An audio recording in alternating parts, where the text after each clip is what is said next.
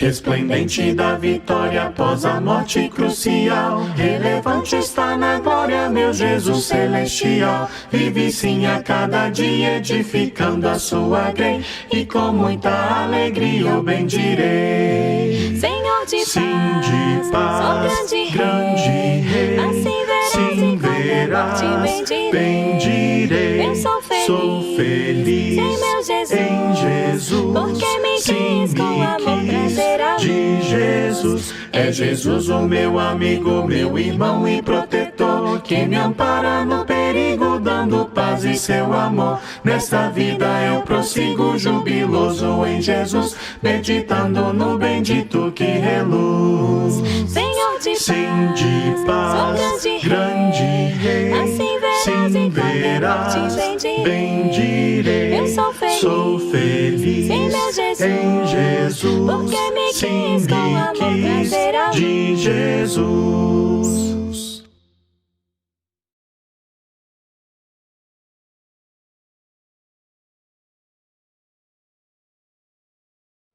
A paz do nosso Senhor Jesus Cristo com vocês, meus irmãos. Venho aqui para convidar vocês para participarmos juntos da ceia do nosso Senhor Jesus Cristo, do teu corpo e seu sangue derramado na cruz por nós. Se os irmãos puderem me acompanhar em Romanos capítulo 6, Romanos capítulo 6, versículo 22. Em Romanos 6, 22. O autor de Romanos diz a seguinte palavra. Romanos 6, 22. Diz: Agora, porém, libertados do pecado, transformados em servos de Deus, tendes o vosso fruto para a santificação e, por fim, a vida eterna. A palavra santificação que o autor usou nesse versículo quer dizer separadas ou dedicadas para serem usados por Deus. Em outro sentido, a palavra também significa santos. Foi aonde que o autor de 1 Pedro, a epístola de 1 Pedro, que foi o discípulo de Cristo, Pedro, 1 Pedro, a sua primeira epístola, capítulo 1, versículo 15 e 16, diz que, pelo contrário, segundo é santo aquele que vos chamou, tornai-vos santos também vós, mesmo em todo o vosso procedimento, porque escrito está: sede santos, porque eu sou santo. Nas palavras de Jesus Cristo. Nós somos santificados pela cruz de Cristo, que Cristo carregou por nós. E Ele na cruz morreu por toda a humanidade. Infelizmente, poucos reconhecem o sacrifício de nosso Senhor Jesus Cristo. É por isso, irmãos, que os pecadores precisam ser salvos. E os salvos precisam ser santificados, para que os santificados, ou seja, os santos, possam entrar no Santo dos Santos nesse momento, onde o autor de Hebreus 10 nos fala nessas palavras. Hebreus 10, versículo 19, versículo 20, ou até o 22. Hebreus 10, 19. Tende, pois, irmãos, intrepidez para entrar no Santo dos Santos, pelo sangue de Jesus, pelo novo e vivo caminho que ele nos consagrou pelo véu, isto é, pela sua carne, e tendo o grande sacerdote sobre a casa de Deus, aproximemo-nos com sincero coração, em plena certeza de fé, tendo o coração purificado de má consciência e lavado o corpo com água pura. Amém? A ceia do nosso Senhor Jesus Cristo foi instituída para os santos. E Jesus, irmãos, nesse momento, convida eu e você a participarmos com Ele da sua mesa. Em Mateus capítulo 26, Mateus 26, versículo 26, diz que, enquanto comiam, tomou Jesus um pão e, abençoando-o, partiu e deu aos discípulos, dizendo: tomai, comei, isto é meu corpo. Vamos orar pelo corpo que Cristo deixou na cruz por nós. Oremos. Grandioso Deus, Pai amado, graças a damos nesse momento pelo amor demonstrado pelo seu Filho Jesus Cristo, quando entregou a sua vida por cada um de nós, ó Deus, naquela cruz. Graças damos, ó Deus, porque Ele hoje, através dele hoje, somos santificados e reconhecedores do compromisso que temos com a sua santa igreja, a igreja do nosso Senhor Jesus Cristo. Somente a Ele, nesse momento, toda a nossa honra. Amém. Vamos participar.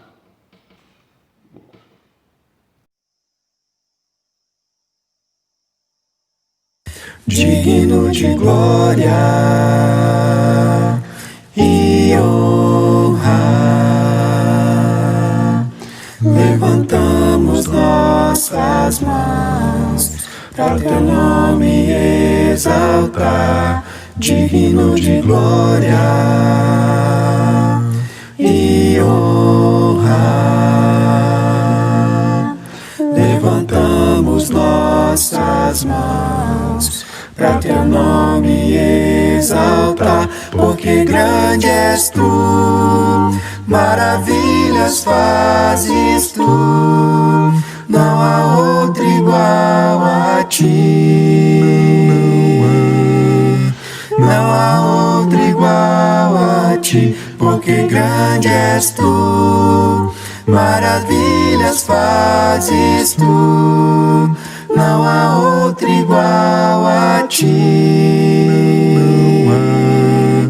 não há outro igual a ti, digno de glória e honra, levantamos nossas mãos para teu nome exaltar. Digno de glória e honra, levantamos nossas mãos para teu nome exaltar, porque grande és tu, maravilhas fazes tu, não há outro igual a ti,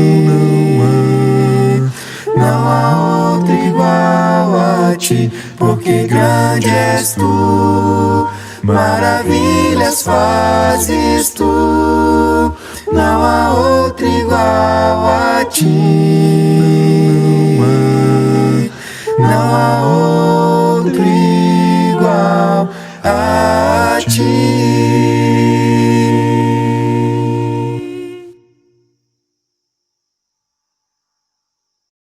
Ainda em Mateus, no versículo 27, diz que, a seguir, tomou um cálice e, tendo dado graças, o deu aos discípulos, dizendo: bebei dele todos, porque isto é o meu sangue, o sangue da nova aliança derramado em favor de muitos, para a remissão de pecado. E digo-vos que desta hora em diante não beberei desse fruto da videira, até aquele dia em que hei de beber novo convosco no reino de meu Pai. Vamos orar agora, irmão, pelo suco que representa o sangue que Cristo derramou na cruz por cada um de nós. Vamos orar.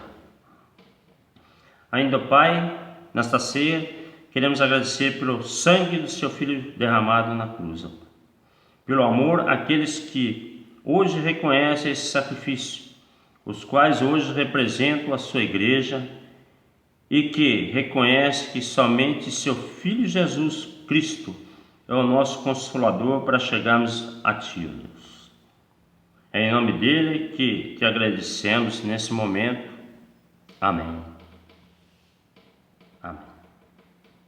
Vamos tomar o suco que representa o sangue do nosso Senhor Jesus Cristo. Amém?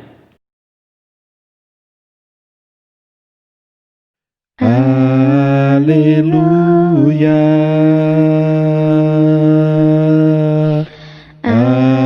aleluia, poderoso é o Senhor nosso Deus. Aleluia,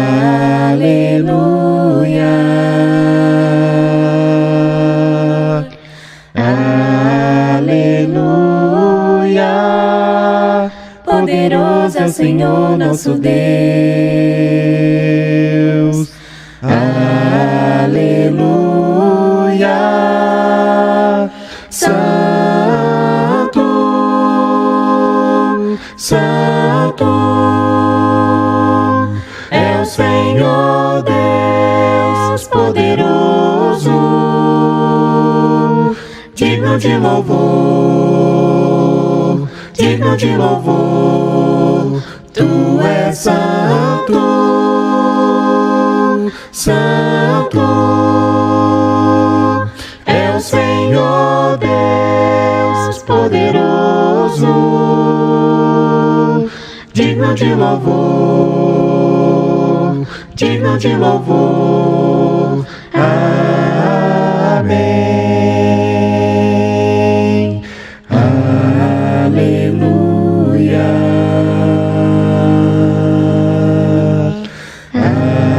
Aleluia. Poderoso é o Senhor nosso Deus. Aleluia.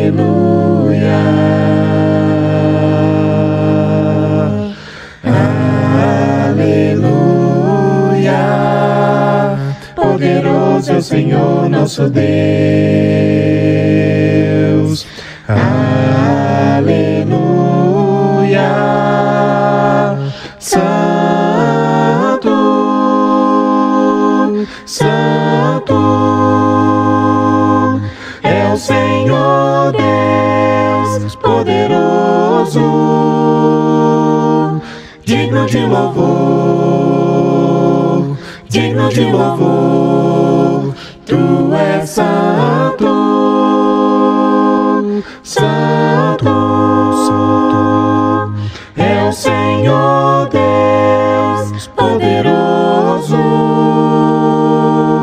digno de louvor, digno de louvor. Amém.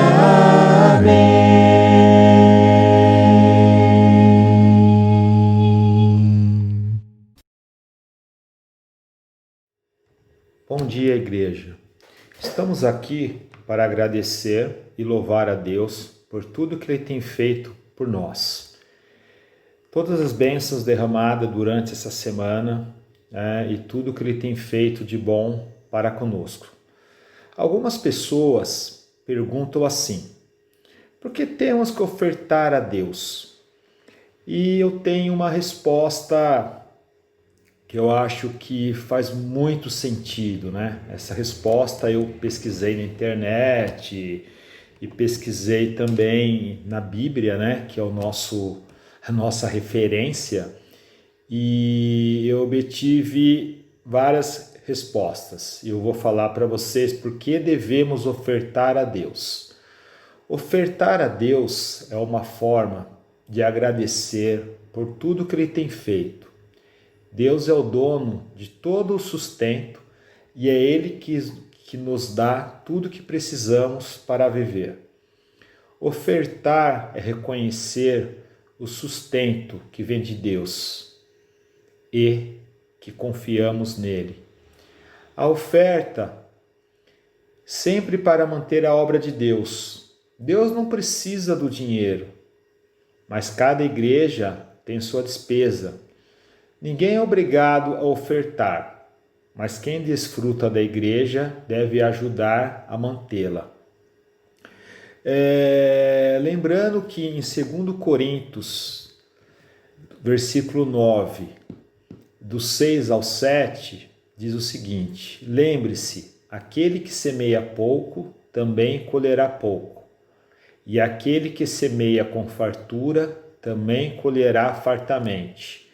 Cada um dê conforme determinou o seu coração, não com pesar ou por obrigação, pois Deus ama quem dá com alegria.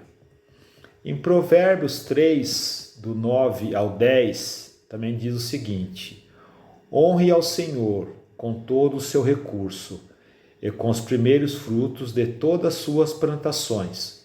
Os seus celeiros ficarão plenamente cheios e os seus barris transbordarão de vinho. Isso, relata que na realidade nós temos que ofertar com amor, ofertar com carinho. Aí Deus não precisa de dinheiro, isso é fato, mas as obras de Deus sim, não conseguiríamos construir esse prédio se não fosse com a ajuda das ofertas, A gente ajuda aí várias pessoas que nos procuram e essas ajudas são feitas com a oferta. Enfim, ofertar é uma obrigação de nós cristãos. Vou fazer uma oração para encerrar, tá? A nossa oferta, e que a oferta seja de todo o coração e de agrado a Deus. Vou fazer um Pai Nosso para a gente. Pai nosso que estás no céu, santificado seja o vosso nome. Venha a nós o vosso reino. Seja feita a vossa vontade, assim na terra como no céu. O pão nosso de cada dia nos dais hoje.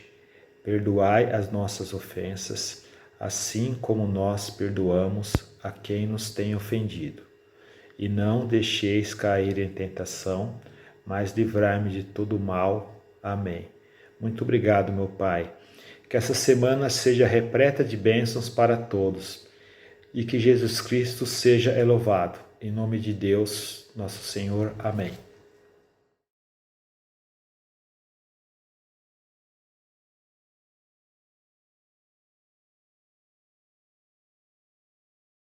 Deus é tão bom, Deus é tão bom, Deus é tão bom pra mim. Cristo é real, Cristo é real.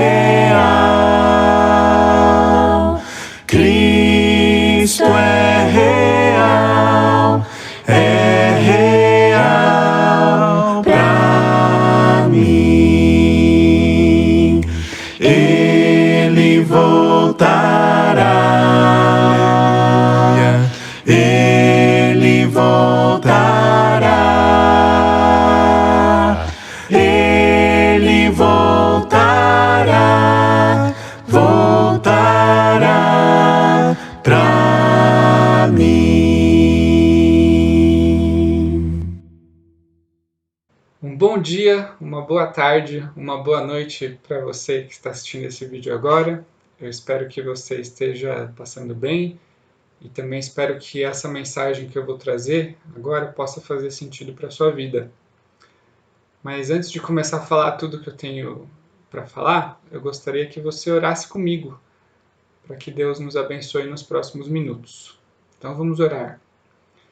Senhor Deus, nós vimos aqui, por meio do Senhor e seu Filho Jesus, te pedir que o Senhor nos abençoe nesses próximos minutos a ouvir a sua palavra, compreender a sua palavra e fazer com que ela seja viva nas nossas vidas e cause uma transformação nas nossas vidas, para que a gente possa estar cada vez mais e mais próximos de Ti, mais próximos da Sua vontade e que possamos ser bênçãos Suas aqui nesse mundo para as outras pessoas.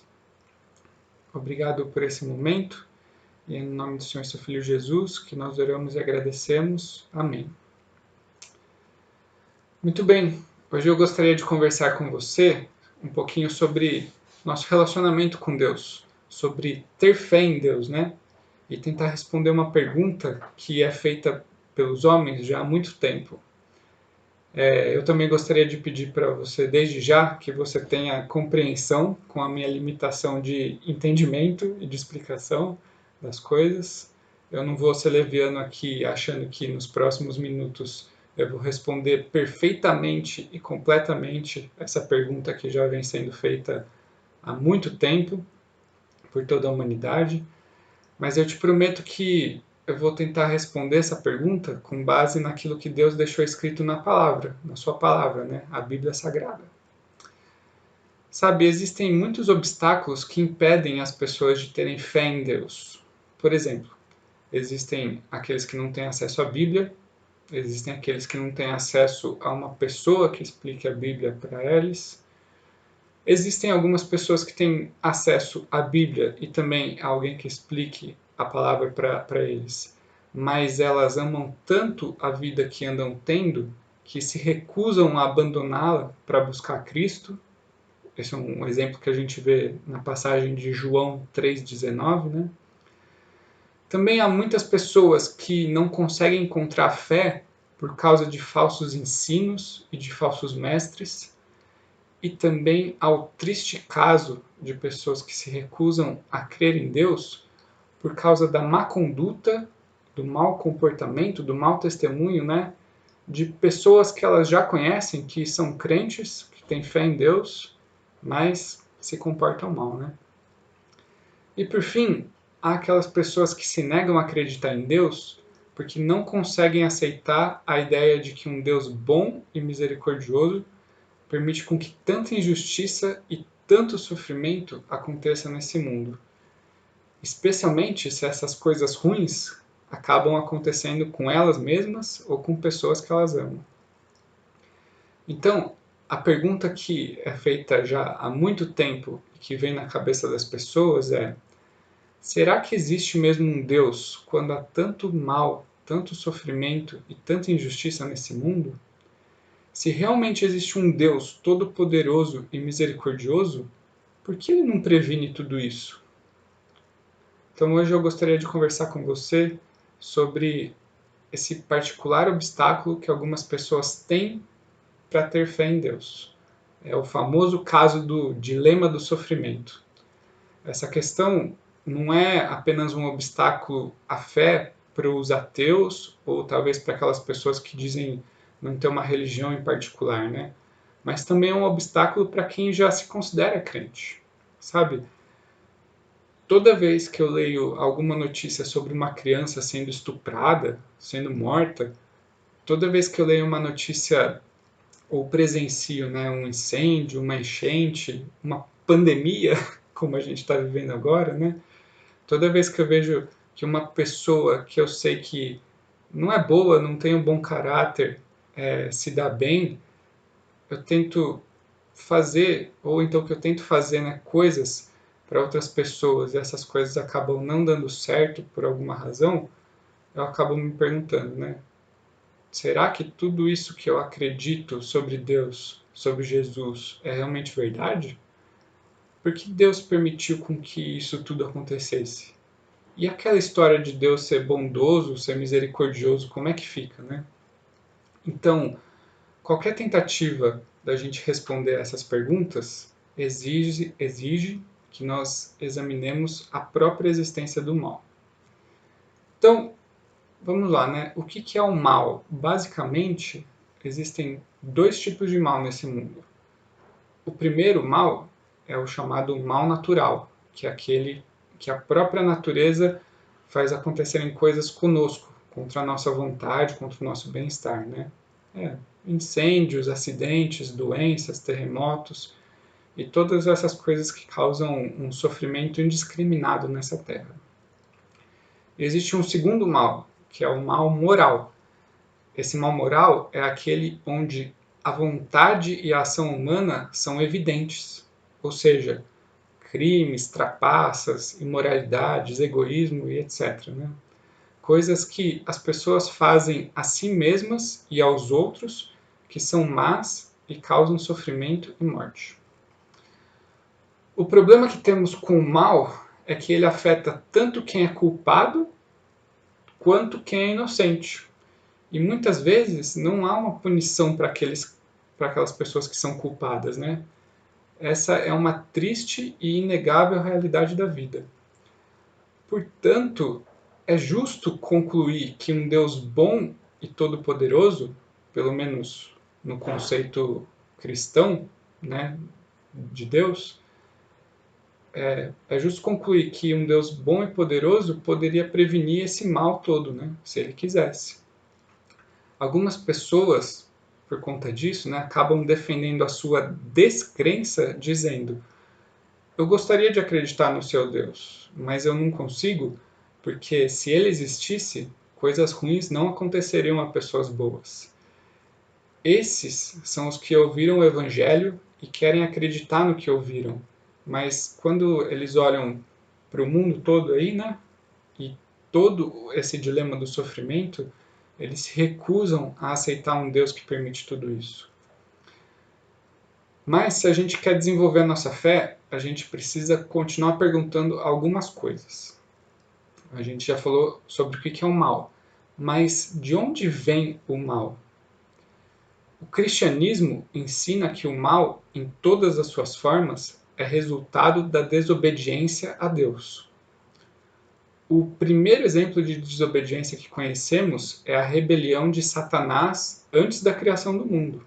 Isso daí a gente pode ver em Ezequiel 28, dos versículos 11 a 19.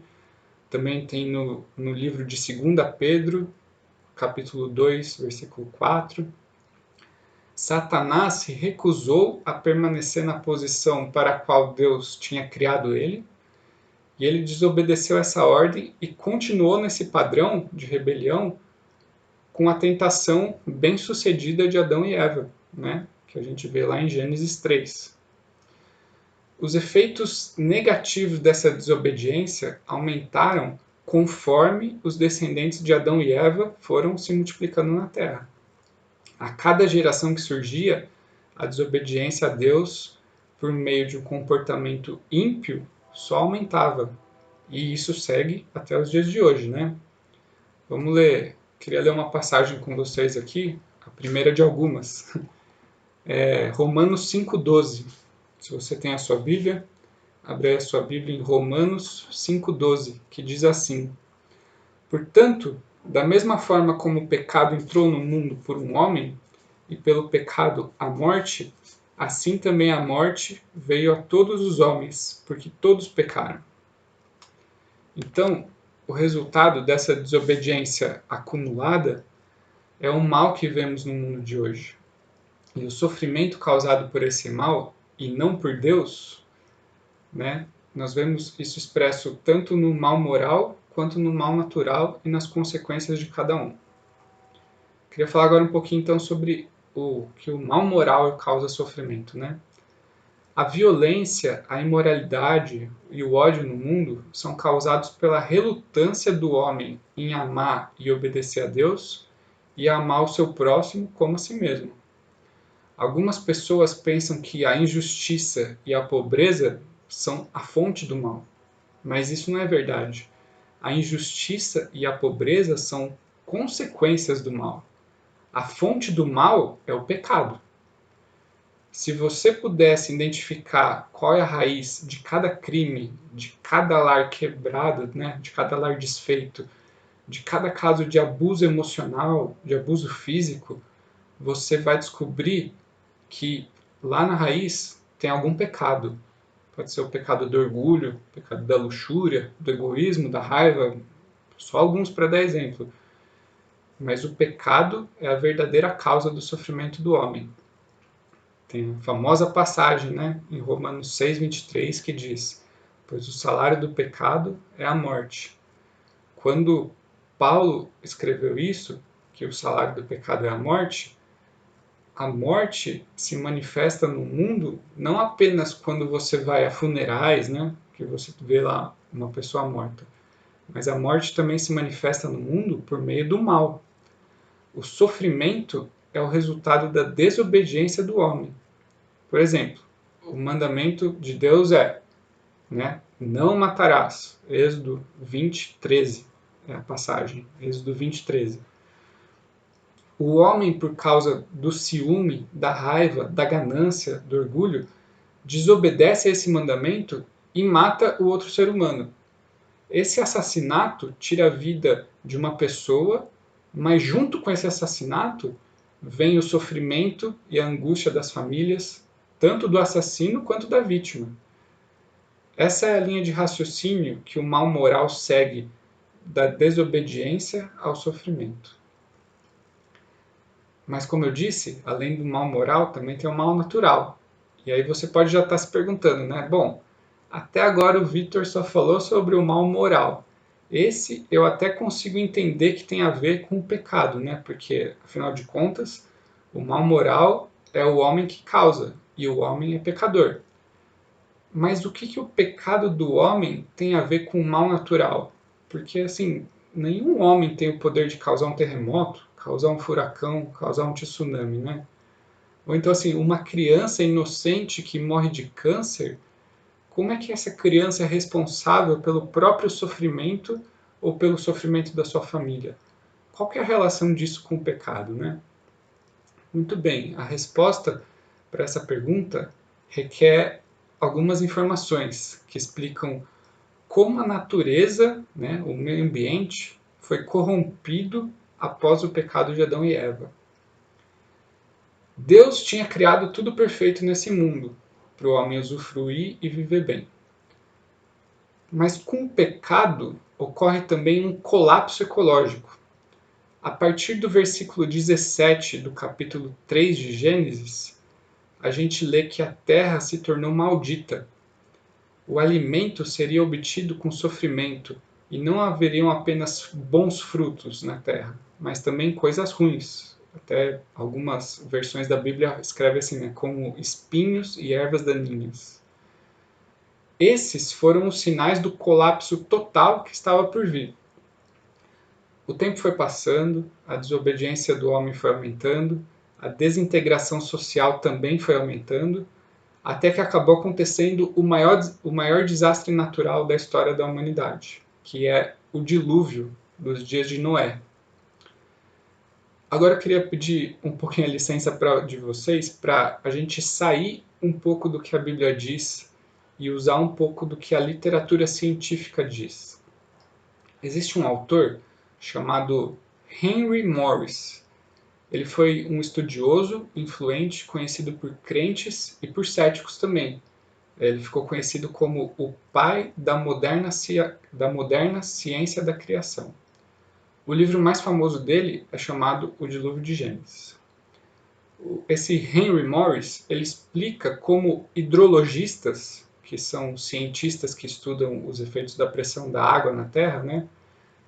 Como esses hidrologistas fizeram experimentos para descobrir o que aconteceria se a Terra fosse coberta com água, assim como foi coberta lá no dilúvio, né? é importante destacar que esses pesquisadores, esses cientistas, não eram pessoas que trabalhavam em alguma igreja, ou então pessoas que faziam apologia, alguma coisa do tipo. Eles eram cientistas. Então eles construíram esse modelo, né, científico em laboratório, conduzindo esses experimentos para descobrir o que aconteceria se a Terra fosse coberta repentinamente por água, né, por um período de 40 dias, como foi no dilúvio. E eles descobriram que se isso acontecesse, o planeta Terra mudaria o seu eixo. O Polo Norte e o Polo Sul congelariam. E isso mudaria drasticamente os padrões climáticos que, por sua vez, afetariam todo o ecossistema, né? Todos os animais, as plantas e a humanidade. Esse livro traz muitos outros detalhes, mas essencialmente o que ele afirma é que junto com o dilúvio vieram as doenças, os desequilíbrios na natureza e as catástrofes ambientais que têm atormentado o homem desde aquele tempo até hoje. E aqui é que está o ponto, né? O motivo do dilúvio foi o pecado. Então, o dilúvio foi enviado por Deus porque a humanidade estava no caminho da autodestruição, devido ao pecado desenfreado. Vamos até ler essa passagem, está lá em Gênesis 6, versículo 5. Deixa eu pegar aqui. Gênesis 6, versículo 5, diz assim: O Senhor viu que a perversidade do homem tinha aumentado na terra e toda a inclinação dos pensamentos do seu coração era sempre e somente para o mal. Então, a humanidade tinha se tornado extremamente má e sem a intervenção divina, o homem acabaria por se destruir, se autodestruir. Deus salvou um pequeno remanescente da humanidade, que foi Noé e sua família, a fim de repovoar a terra e continuar o seu plano de enviar um Redentor que acabaria pagando a dívida moral de toda a humanidade, permitindo assim que aqueles que creem nele vivam para sempre junto com ele, sem pecado, que é o que a gente lê em Romanos 5, os versículos 1 e 2. Portanto, o mal moral e o mal natural podem encontrar a sua fonte na desobediência do homem a Deus e aos seus mandamentos. O homem desobedeceu a ordem de Deus e destruiu seu relacionamento com ele. O homem também destruiu seu relacionamento com outros seres humanos e, por fim, causou um colapso no próprio meio ambiente, que Deus havia criado para sustentá-lo e satisfazê-lo. Mas ainda assim você pode estar se perguntando, né? Apesar de eu ter falado tudo isso, por que Deus permite o mal? Para responder essa pergunta, a gente deve examinar a ideia do livre-arbítrio, o conceito do livre-arbítrio. Deus permite que o mal exista exatamente porque existe o livre-arbítrio. O mal é o lado negativo do livre-arbítrio. Aí você pode se perguntar também, então por que Deus não acaba com o livre-arbítrio? Aí é simples, porque se ele fizesse isso, o homem deixaria de ser verdadeiramente feito à imagem dele, né? É o que a gente lê lá em Gênesis 1, versículo 26, que Deus disse: façamos o homem à nossa imagem, conforme a nossa semelhança. No livro de Gênesis, a gente lê que Deus criou o universo, a terra, o meio ambiente, as criaturas que o habitam, e daí ele completou a criação com a sua obra-prima, que foi o homem. Adão, por ter sido feito da terra, era semelhante à terra e podia interagir perfeitamente com ela, né? Ele comia a sua comida, respirava o seu ar. No entanto, ele também era semelhante a Deus, para que ele pudesse interagir com Deus. A afinidade do homem com Deus significa que ele compartilhava atributos divinos que outras partes da criação, como os minerais, as plantas e os animais, não compartilhavam. Por exemplo, né, o homem podia se comunicar, assim como Deus podia. Deus disse, né? Haja isso aqui, haja aquilo ali, e as coisas se faziam. O homem também teve a sua parte na criação, né? Ao, por exemplo, dar nome aos animais. O homem disse, essa aqui é uma ovelha, essa aqui é uma vaca, essa aqui é uma cabra, essa aqui é um peixe. Isso a gente vê lá em Gênesis 2, dos versículos 19 até o 20. Deus também podia perceber a bondade e a beleza. Ele olhou para a criação dele e disse, é muito bom. O homem também recebeu essa habilidade por reconhecer e apreciar a mulher como parceira humana adequada na sua vida. Deus quis que o homem tivesse a capacidade de escolher. Ele disse, façamos o homem. Essa ação indicou que a criação do homem foi uma escolha acordada pela Trindade. O homem, à imagem de Deus, também tem capacidade de escolha, o livre-arbítrio. Isso ficou claro quando Deus informou ao homem que ele deveria exercer o seu livre-arbítrio ao escolher comer ou não da árvore do conhecimento do bem e do mal. Gênesis 2, versículos 16 e 17. Um ser sem livre-arbítrio não é um ser feito à imagem de Deus. O homem deve ser capaz de glorificar a Deus, obedecendo-lhe voluntária e livremente. O louvor a Deus requer livre-arbítrio, porque a adoração automatizada, robotizada, não é uma adoração, muito pelo contrário, é um insulto a Deus. Então, para ser a imagem de Deus, o homem teve que ser criado com a capacidade de exercer o seu livre-arbítrio. O problema, no entanto, é que o homem pode obedecer ou desobedecer a Deus. E a gente conhece qual que foi a escolha de Adão e Eva, né? Deveria ter sido uma escolha fácil, mas talvez por conta daquela primeira desobediência, que foi a desobediência de Satanás a Deus, Satanás seduziu malignamente Adão e Eva e eles acabaram desobedecendo. E como resultado, trouxeram todas as formas de calamidade e sofrimento que atormentam nossas cabeças até os dias de hoje. E aí, depois de tudo isso, você também pode se perguntar, né? Então, no fim das contas, por que Deus criou o homem, né? Por que ele, sabendo que o homem ia trazer tanto sofrimento, por que Deus resolveu, ainda assim, insistir nessa ideia de criar o homem? Uma resposta a essa pergunta é que quando Deus se deparou com a escolha de criar ou não criar, ele escolheu criar porque era a opção mais justa, apesar dos sofrimentos que viriam. Essa resposta leva a uma outra pergunta, né? Como que a gente pode saber que criar foi a escolha certa para Deus? Bom, pelo fato de Deus não cometer erros e não haver injustiça nele, essa é uma afirmação que a gente também vê no livro de Salmos, capítulo 145, versículo 17, como Deus não comete erros e nele não tem justiça, isso indica que ele fez a escolha certa. A conclusão então é essa: Deus fez a coisa mais certa ao criar o homem com livre-arbítrio. O homem é que acabou abusando do seu direito do livre-arbítrio, né? A boa notícia em tudo isso é que Deus é maior do que o mal e o sofrimento, porque ele tem uma maneira de lidar com as consequências trazidas pelo fracasso da humanidade ao exercer o livre-arbítrio, né? O mal existe no mundo e causa grande sofrimento. Isso é um fato inegável. No entanto, a mera existência do mal não significa que Deus o ignora ou que Deus não está ativo em lidar e responder ao mal no mundo. Então, o que Deus faz com o mal?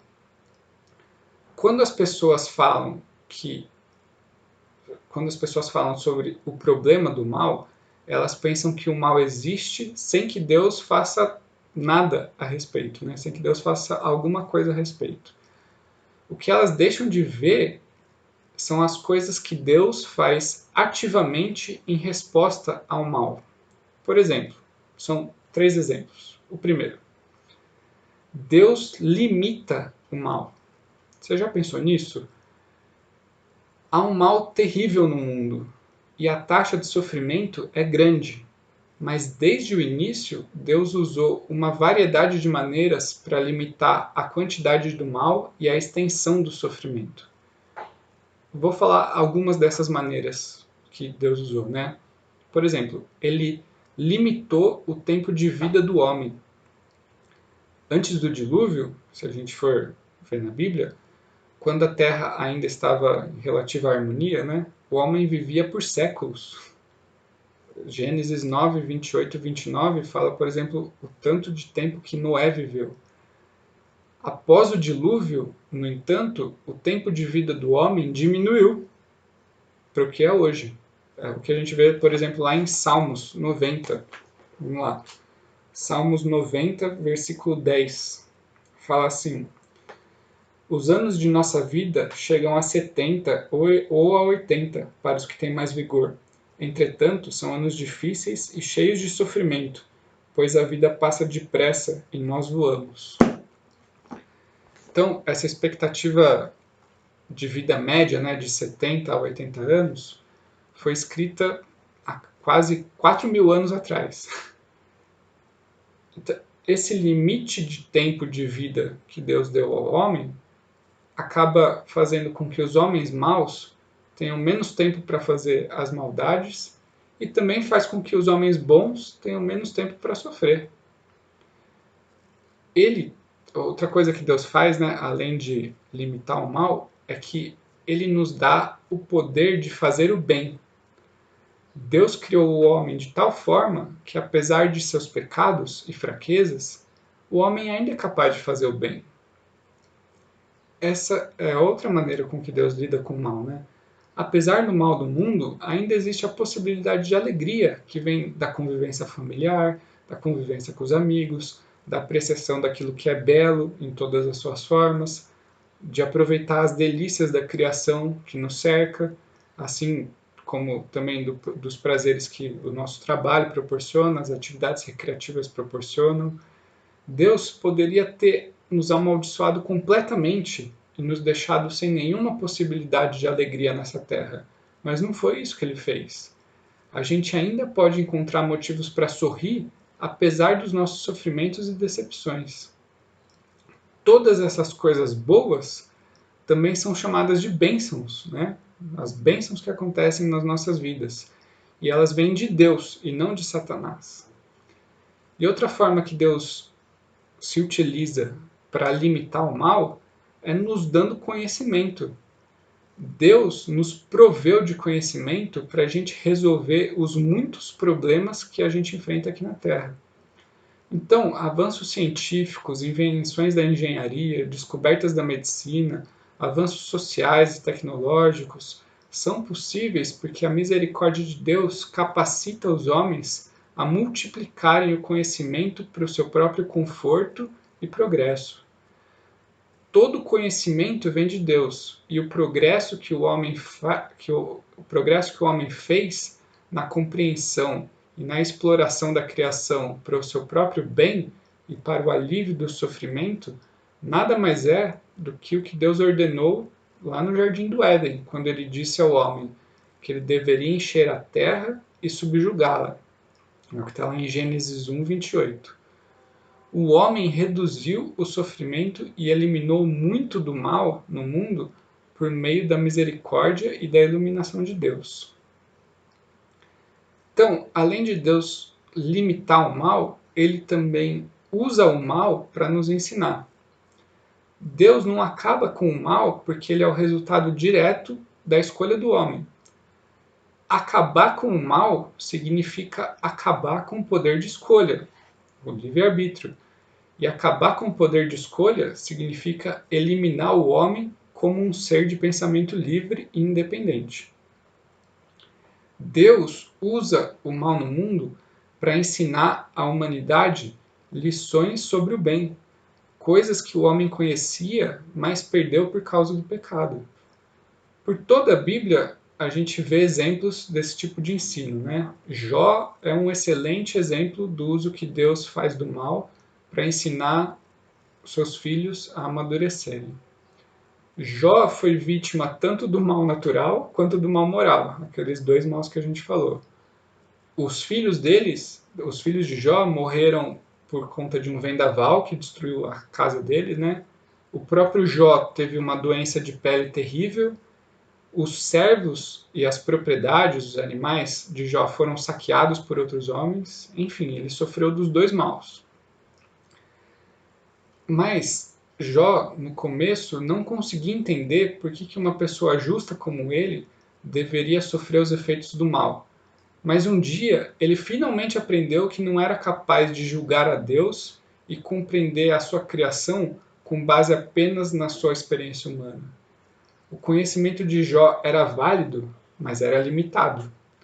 No final, o sofrimento ensinou a confiar em Deus como governante do universo, mesmo se houvesse coisas naquele universo que o fizessem sofrer, porque Deus ainda assim era capaz de cuidar tanto do universo quanto dele.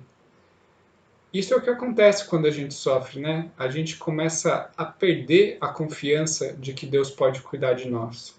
A gente começa a pensar que talvez Deus realmente não exista.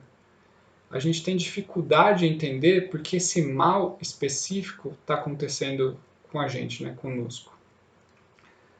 A Bíblia está cheia de histórias onde a gente vê que por meio da experiência do sofrimento, Deus ensina a homens e mulheres lições importantes sobre esperança, perseverança, misericórdia, perdão e vitória por meio da fé contínua em Cristo. Vamos ler mais uma passagem aqui, ó. É 2 Coríntios 12, do 7 até o 10. Deixa eu abrir aqui minha Bíblia. 2 Coríntios 12, do 7 até o 10. Diz assim: para impedir que eu me exaltasse por causa da grandeza dessas revelações, foi-me dado um espinho na carne, um mensageiro de Satanás para me atormentar.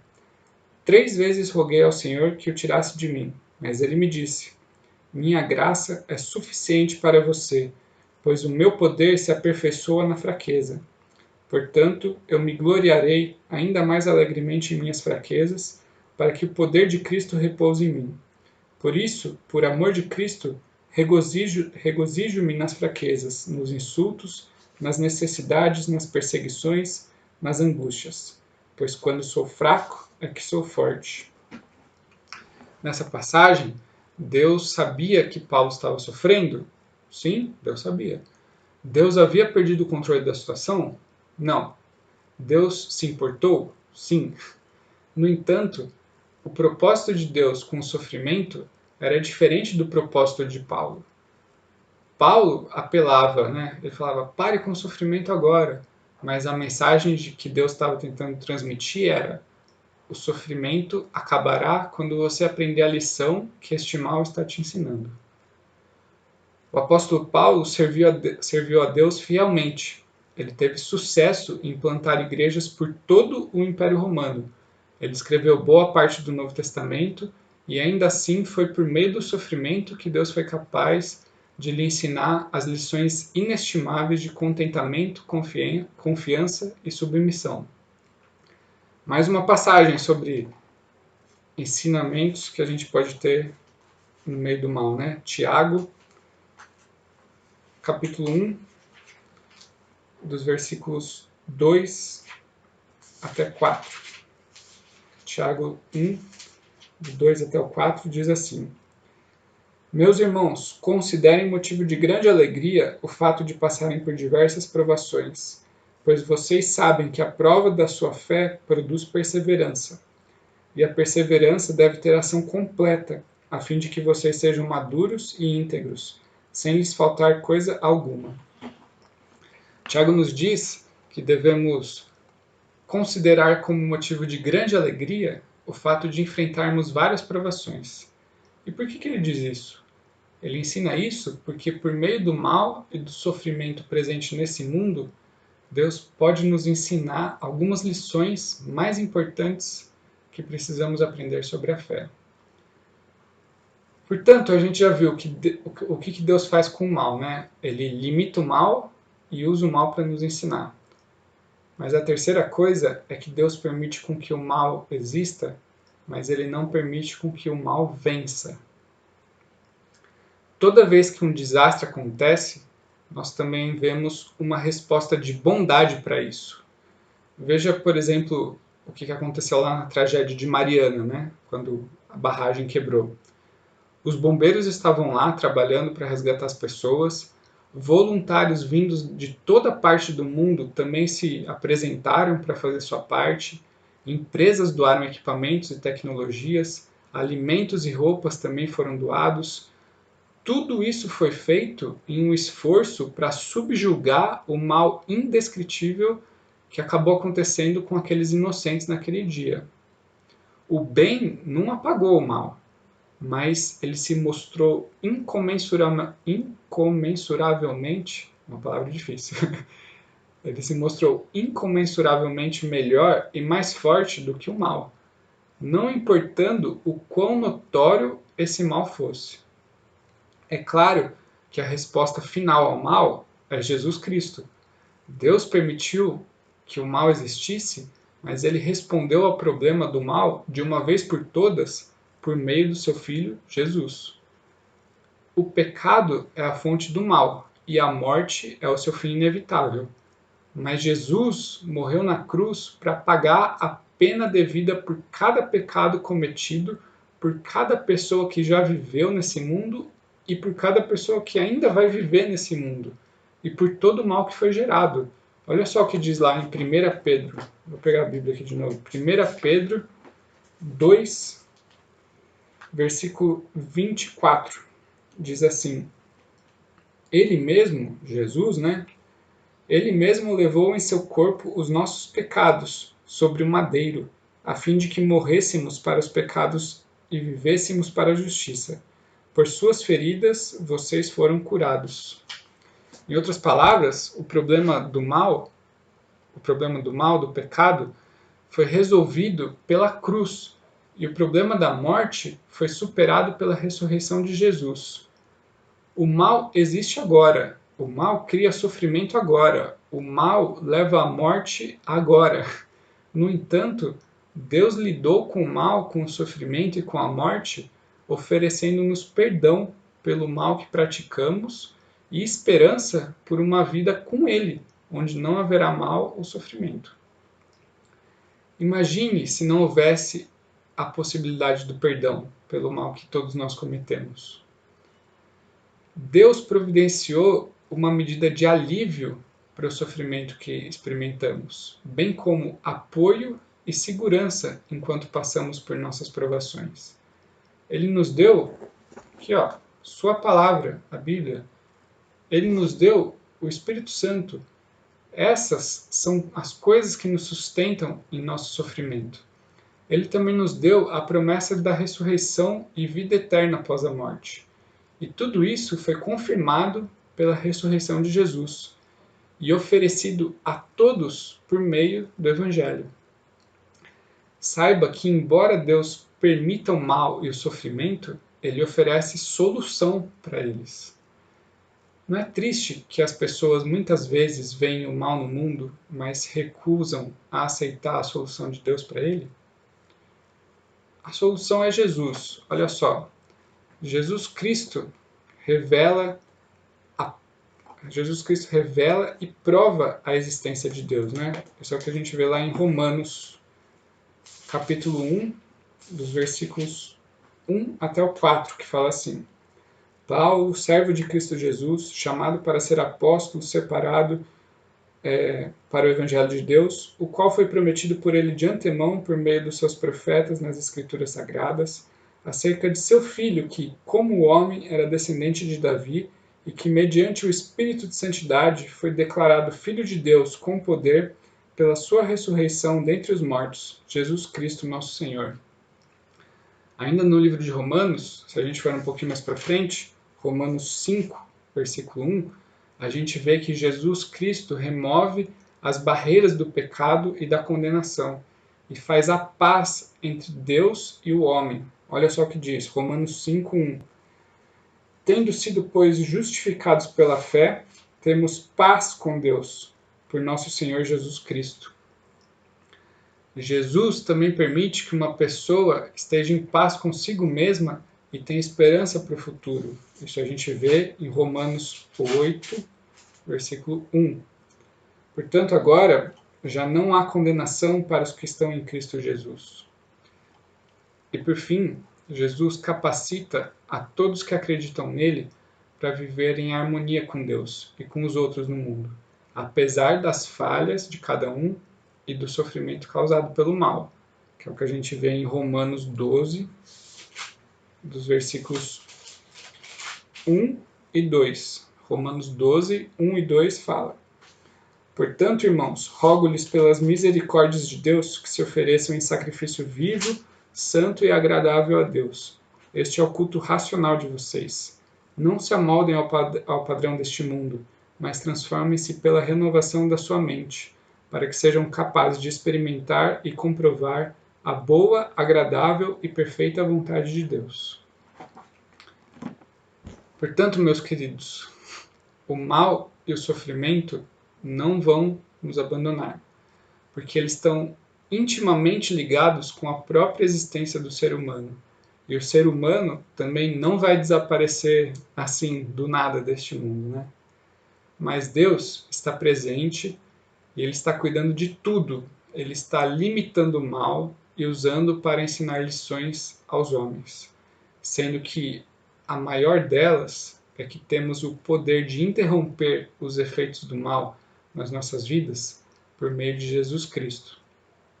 Cabe a nós crermos em Jesus, entregarmos a nossa vida a Ele, procurando fazer a sua vontade e compartilhando o Evangelho com aqueles que conhecemos, para mitigarmos o sofrimento que se espalha por aí.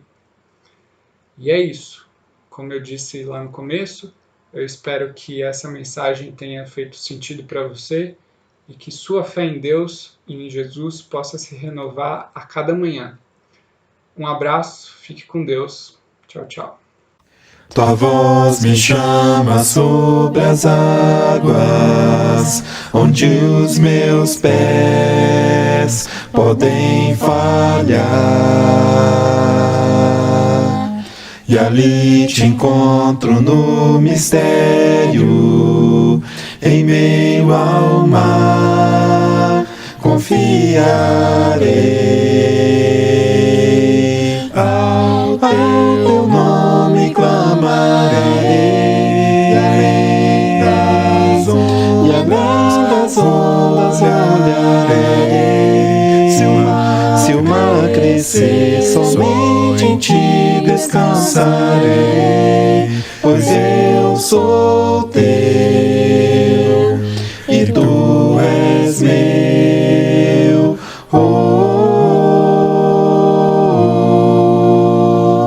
Tua graça cobre os meus temores, tua forte mão me guiará. Se estou cercado pelo medo, tu és fiel, nunca vais falhar. Ao teu nome clamarei, além das ondas olharei. Se o mar crescer, somente em ti descansarei, pois eu sou teu e tu és meu.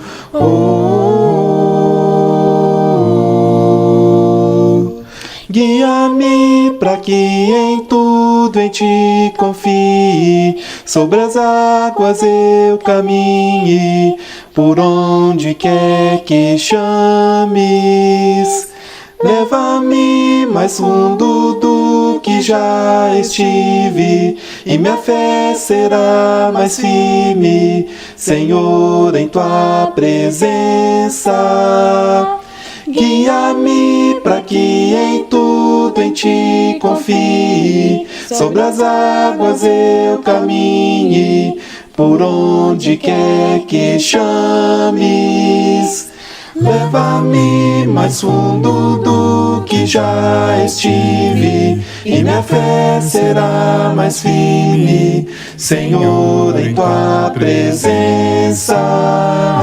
Ao teu nome clamarei, além das ondas, e além das ondas olharei. Se o mar crescer, somente em ti descansarei, pois eu sou teu e tu és meu. Eu sou teu e tu és meu.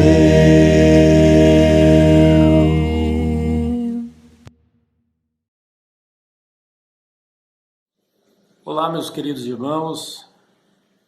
Nós louvamos ao Senhor por mais uma reunião, por mais um culto, por mais essa oportunidade que o Senhor nos concede, né? De estarmos reunidos como igreja para partir o pão, conforme nós aprendemos diante da palavra. Nós agradecemos ao Senhor por tudo, pela saúde de todos, pela participação de todos. Tudo que foi feito aqui, eu tenho certeza que foi feito com muita simplicidade.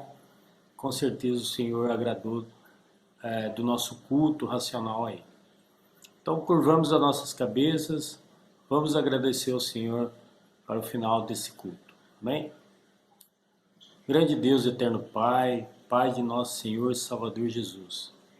Te louvamos e te agradecemos, Senhor Deus, pelas nossas vidas, pela tua proteção, pela tua graça, pela tua bondade, pela tua fidelidade sobre as nossas vidas. Obrigado por esses momentos que passamos, meu Pai, te louvando, meu Pai, e também relembrando a tua morte, que é importante, meu Pai, nós celebrarmos a tua morte até que o Senhor venha, e que o Senhor possa, meu Pai, continuar nos dando, meu Pai, esse entendimento, meu Pai, de sermos igreja, unidos, meu Pai, em Ti. Obrigado por tudo. Nos conceda, meu Pai, mais uma semana de vida, de saúde, que o Senhor possa continuar nos dando graça e vitória, para que nós não venhamos, meu Pai, nem olhar nem para a esquerda nem para a direita, mas olhar para o alvo, meu Pai, que é o Senhor. Obrigado que a tua igreja possa prosseguir, meu Pai, nesse propósito, meu Pai, em te servir em espírito e em verdade. Obrigado por tudo que foi feito aqui. Receba o nosso culto, meu Pai, em ação de graça e também, meu Pai, para a tua glória e para a tua honra. Te louvamos e te agradecemos, meu Pai. Fica conosco a promessa do Senhor, meu Pai, de estar conosco todos os dias, através do teu Espírito Santo, até a consumação dos séculos. Obrigado por tudo. Nós te louvamos e te agradecemos em nome de Jesus. Amém. Deus abençoe a todos, uma ótima semana. Um abraço, até lá. Deus vos guarde pelo seu poder, protegidos e velados, desfrutando seus cuidados.